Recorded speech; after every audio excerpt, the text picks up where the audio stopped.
Hey everybody. So I want to record a replay for you from our SEO for Christmas cookies party.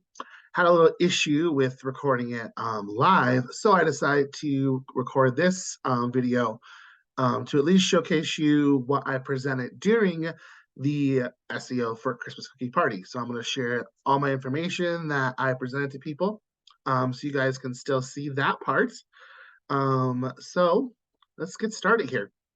Um, so for the example today, I want to use of a cookie post that I'm updating is it's a Nestle dark chocolate and mint chip cookie recipe that I originally posted way back in 2010. So this is a pretty old post. I'm gonna share my screen now so you can see this post here. So brace your eyes. It's pretty old and it is not gonna look the greatest. But we are going to show you what it's like. All right.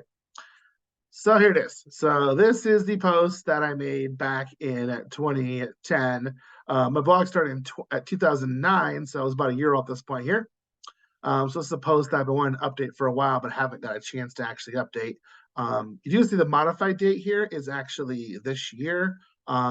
But that got kicked in because I actually was moving stuff around in my categories for the blog, but I haven't actually done this update. So this is my first original picture. I tried to make it this year. At that point I was at least trying to do something. I had the cookies stacked. I had like a little background thing. I was playing around with trying to use artificial lighting. I have gone to all natural lighting because I just find it's just a lot easier for me. And lots of times I'm in small spaces where I can't have the equipment. So that's what we originally have for the post. That's now when I do go through and update blog posts, something I've learned from other people is to not remove the images. Like if you remove the images, they could be in a Google search image situation already here. So you don't necessarily want to remove the image, even in this case, even though it looks hideous, in my opinion. I'm going to throw it on there and say, hey, for nostalgia's sake, here's this old photo in there, just so I don't want to lose that if that's still actually getting some traffic to it. So we'll roll with that here. We're going to push it on the page. It'll be a different photo in that. So what I do when I'm looking to update a blog post is first I look at my Google Analytics. Is the post getting traffic? For this post, there was some actual traffic.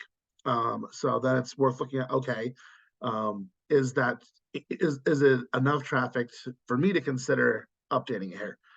And that really just all depends on the person. It depends on how big your blog is and what you consider updating. For me, it's something that's at least getting some Google traffic.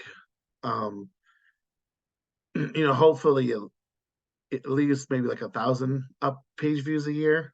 Um, Sometimes is what I go for. This really all depends on the actual post and what potential I see in it. So to figure out what potential I see in a blog post, I'm going to take this here. We're going to copy. We're going to go over to my Google Search Console, and we're going to put in the blog post right there. And then we're going to look at some stats, kind of see what keywords people are coming to this post for, or are there keywords coming for this post? Because sometimes that traffic could just be from Pinterest or from someone else's site. So I'm here checking about, we're talking about SEO here, so we want talking about Google search. Okay, so look at the last 3 months.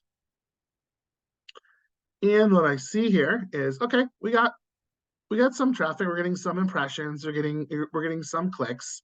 Mind you that the last 3 months is only including, partial of the Christmas season. I'm recording this on December 7th, so there's still more time to go in December. So a lot of this is from, maybe October and stuff where people weren't necessarily thinking mint cookies at that point.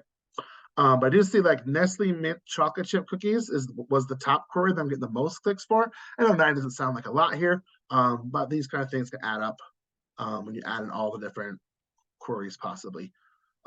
So when I look at there's enough things showing up here to make me believe, okay, let's do an update of this post. Let's try to update it and see if we can actually get some more traffic to it because it's pretty thin.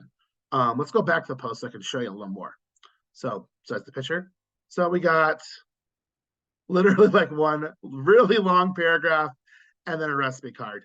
So it's very thin. There isn't much explanation. There isn't much else going on with this blog post. So I believe that this one is definitely in need, definitely need of update, but has potential because it is so thin and it is getting traffic that if I do a lot of editing to it, that there's a good chance it's actually going to um, gain in traffic and be something that's going to be useful. So I have been working on editing this post here. Let me show you where I'm at now. So this is so I do here to edit posts, to redo posts. I just copy the whole entire blog post. I do it in WordPress and copy the actual everything and over to just a draft file. And then when I'm done, I select all and copy it back over to the original one, and then hit update. Not updating on the fly at all. All right, so here's the new post that I'm working on now. Yeah, much better image. A lot more going on here. You do notice that actually, and I'll explain this here, that some of the ingredients are actually different than the original post. So, and I'll get into that right now. So I went through, added some new things to the post here. I still need to add actually right here. Let me show you. I don't have an advanced jump to button. So I always put that on here. You want to do it for the reader experience. Yeah, I would love people to read through the whole thing, but some people just want to get to certain parts of the recipe instructions or the actual recipe card. So you want to provide that for them so that they get what they want, basically. So we have the ingredient list here now. And then I kind of go through a little bit of the history of this recipe. So originally I made this with these Nestle dark chocolate and mint morsels. It was a bag that had dark chocolate chips and mint chips kind of both mixed together. They had that for a while. They stopped carrying it. I haven't seen it in a long time. So that kind of changes the recipe around a bit because you can't actually get the original thing the recipe was for. So I go through and talk about the morsels and what I have used over the years. So after the one mint and chocolate went bye-bye, they came out with this peppermint filled baking truffles, which are really nice. They were just like these little mini truffles with peppermint inside. So worked perfectly well for this recipe. Just instead of using those, I started using those for a couple of years. So I talk about those. I mean, those look good. And so they did that for a couple of years. And then last year, those didn't exist anymore, but they had these peppermint hot cocoa morsels and more, which was like a mix of milk chocolate, swirled peppermint squares, and mini marshmallows. So this was a whole thing that they were doing. So that's what it looked like, and that's what like the top picture was, because that was the last good picture I had was using these instead.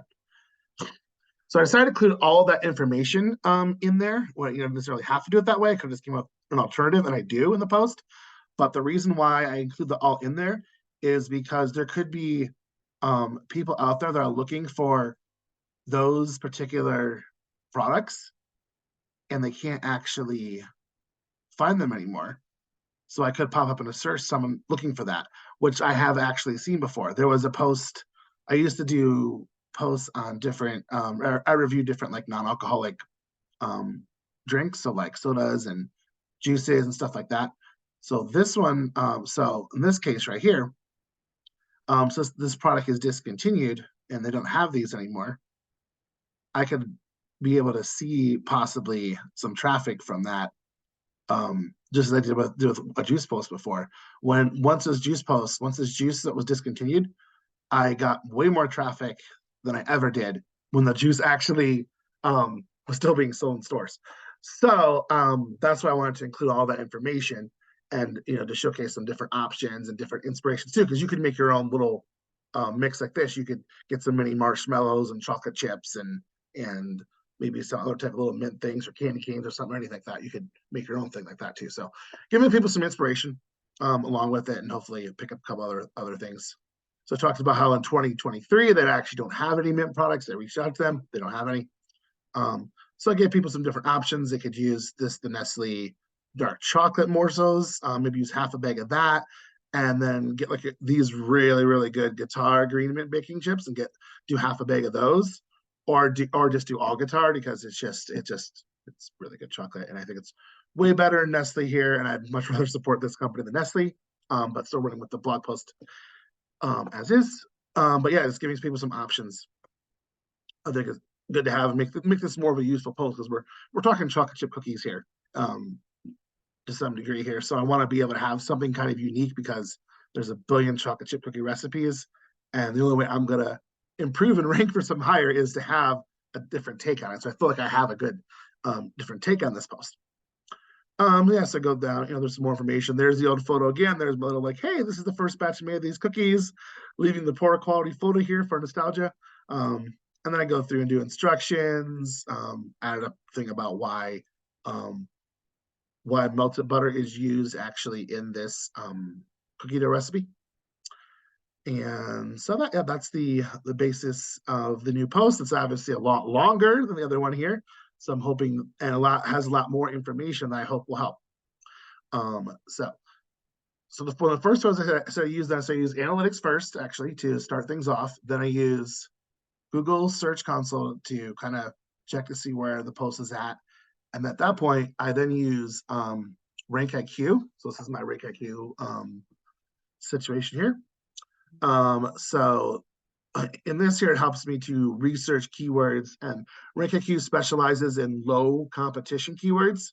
So you're not going to find just chocolate chip cookie in here. You're going to find it with some kind of qualifier with it here. It's going to go things that you possibly could rank for that not everybody is writing about, and that are still useful. So we're trying to get that balance of something people are looking up, but there's not as much information as there needs to be or should be about that.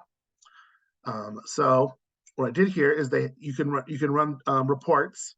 So I ran a report on the Nestle Mint chocolate chip cookies because that was the, again, top thing I was seeing here in Google Search Console. So I go here to the SEO report. And up here, it gives me different type of content criteria things. We have a grade. So they have a grading system to say how much of the actual, like, the words kind of Google wants to see in the post about this kind of topic. What's your grade of hitting them here? So this is kind of like, hitting an A- grade would put you amongst the top people on this topic.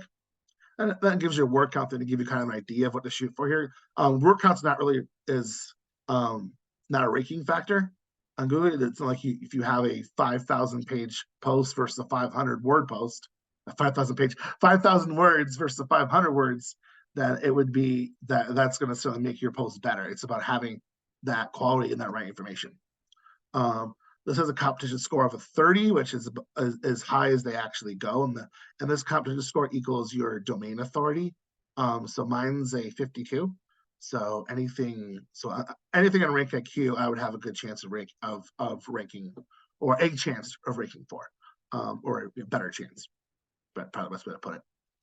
Then you get like a time to rank, which tells you how fast you can rank for something here. So I'm already actually ranking for this blog post. Then we're going to scroll down here. We'll get to these kind of topics in just a minute. But there's a title analysis, which is really something I really like about this. They've added is to kind of, you want to be able to maximize that title, especially now with the way Google is going. There's just with all the different SERPs and all the things we're putting ahead of our actual listings, we need to, even when we're number one, we may not be even looked at first anymore. So we really need to make sure that we are being attractive to people and that they're going to want to click ours over the other things on there. So my post right now says Nestle Mint chocolate chip cookies. So it's 34 characters long, which is really considered too short. You want to have 35 to 40 characters. And if you hit 47 to 53, that's kind of like the peak performance of it. If you have less words, there's just less things to possibly people get hit on when they're looking for something here. And you want to make them count too. It's not just throwing any word in the world out. So this gives you some ideas for some words in here. There's a few in here. Sometimes the lists are longer and sometimes they're shorter. This one's kind of a short one. But I can look here and say, okay, I could add the word dark. That makes sense. I'm talking about dark chocolate. I have a dark cookie. So saying this is a dark chocolate chip cookie gives me a little more information. And I still have a little ways to go to get to kind of this optimal thing here. So I'm going to add in the word recipe. Okay, now I'm a plus for having, and this is about having like enough kind of words put into the, some of the top words you want to have in the title. You gave me A+ grade, and my characters is now up to 46. So now I'm really close to being at optimal here. I'm saying this is pretty good. I'm not going to just add extra one for an extra one's sake. So I've added a couple new words in there that help pick up the titles a little more. They also have a list on here that ranks the different posts here by what their domain authority is. So something like All Recipes has a 92. That's, so your really popular, really big websites are going to have really high domain authority. So like, Facebook and YouTube and, ESPN.com, CNN, all those big websites are going to have high scores. If we get something like that here, then we're pretty lucky. But I'm happy with my 52. I would like to be higher still, but doing pretty good. So I look here at the posts where they're ranking right now, and I see that, okay, there's some on here. There's some higher ones on here. I'm trying to hit a specific kind of topic, hopefully, that'll get picked up here. So let's see here. Currently they have, this is kind of goes up and down, but it's having me right now at this 9th position here. So it's kind of low here, but I feel like I can move up here because I have someone ahead of me who's a 32. Again, it's not guaranteed because you can see these are not actually in perfect order. It just gives me a better chance to kind of move up the rankings if I have a higher domain authority at 52 than the 32 and have a post that equals to that. So I feel this is a good post to kind of see, to update again and see that if it'll work out. All right, and then the last thing I want to show you before we wrap this up today is I go use their content optimizer.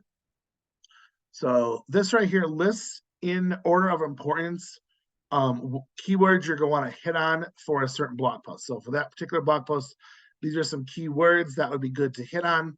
And it's not perfect here.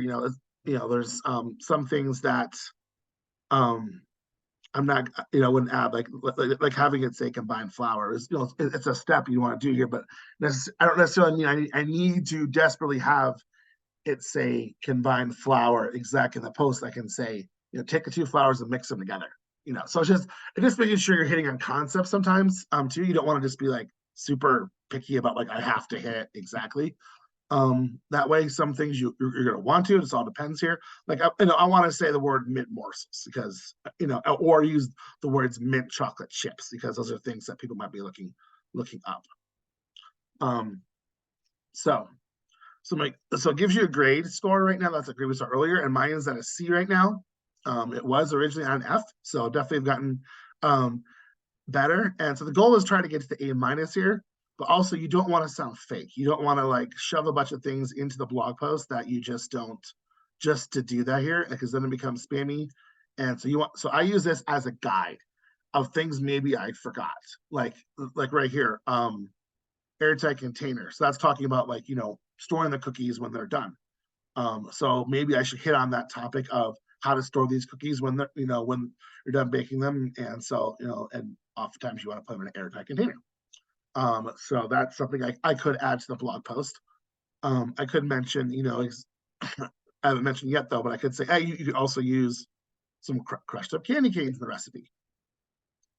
So different things like that you can add. I have mentioned mint chips already. So I think I put mint green chips. So that's just a matter of just the way the wording is there. So you could do that, but yeah, I think this is a really good guide to give you some ideas of what to do for this post. I see here St. Patrick's Day. There's something else. Mint and St. Patrick's Day are a thing together here. So during that time of year, you're not gonna necessarily want to you're gonna put candy canes in it here, or have peppermint type things, but you could still like the guitar mint chips are available year round. So this you can make this recipe for St. Patrick's Day without having to use Nestle's Christmas products, which they don't actually have this year, but in the past you do that. So yeah, this is a very helpful system to kind of get some other ideas here, try to hit up on things again, but don't like use it as a guide. Don't feel like you have to hit every word, and because you want things to be naturally. But this helped me come up with some new things. So I found this the Rank IQ has been pretty useful for me. I've been blogging for 14 years, so I have a good idea of what content's going to rank and what isn't going to rank. But it's still like, again, I don't know everything. Nobody does. So I think this really helps me to determine different things, different posts I could write that maybe I didn't think of. My biggest example is a recipe I came up with for, what was it? Air fryer fried shrimp. So it's just it just recommended that I look up Kirkland brands panko air fryer shrimp. So just like it's a pre-breaded frozen shrimp. And that was one of the things on there. And I really well for Costco. And I'm like, yeah, it's not really, an exciting post to write, just putting some shrimp in the air fryer. But I dressed them up here. Like I made a sauce for them. I made it more like a poke bowl situation where you have like some sort of with some rice and edamame and made a nice thing like that. And that particular blog post has like been in my top 5 blog posts for a while, probably at least within like 4 or 5 months of writing it. And so like in the last year, I've made like just off that blog post, I've made like $1,500 off it in ad revenue. So that was something I wouldn't necessarily have thought to write, but as they said that here, I'm like, yeah, I'm gonna go try to write that. And that's kind of helped me out a lot. So it's good to find those kind of ideas. But also I suggest too, when you're looking for ideas, is not to just go take every single idea, and do that here. If it's getting away from your passion or what you're about, or it's okay. I think occasionally to write some things that maybe you're not like super excited about, but they're still in your wheelhouse and you still have knowledge about it, and it's something Google's gonna like here. But you don't want to go doing all of that type of thing because that is the recipe for getting burnt out. All right. So guys, I hope this kind of helped out here. I wish I could have showed you the whole.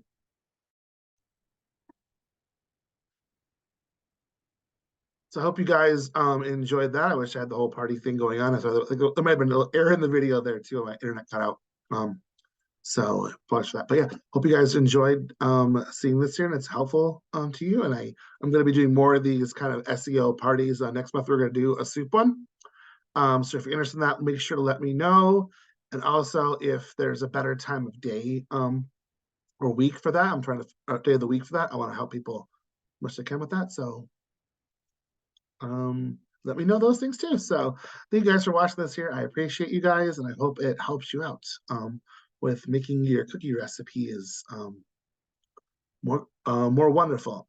And also too, if you're interested in learning more about how to use Google Console, like I would love to. I offer like coaching on how to use that. I can teach you through those kind of things. And also, if you are interested in Rank IQ, please let me know and give you that information that will help you to, if you want to use that tool for your business too, because I think it's helpful for me. It's cheaper than some other options that are out there, and I think it's extremely helpful. And there's so many things. Being a blogger for so long, there's so many things I could spend money on here, and that's one of the things that I think I choose to do that because I think it's helpful. So, guys, have a great rest of your day, and thanks for watching.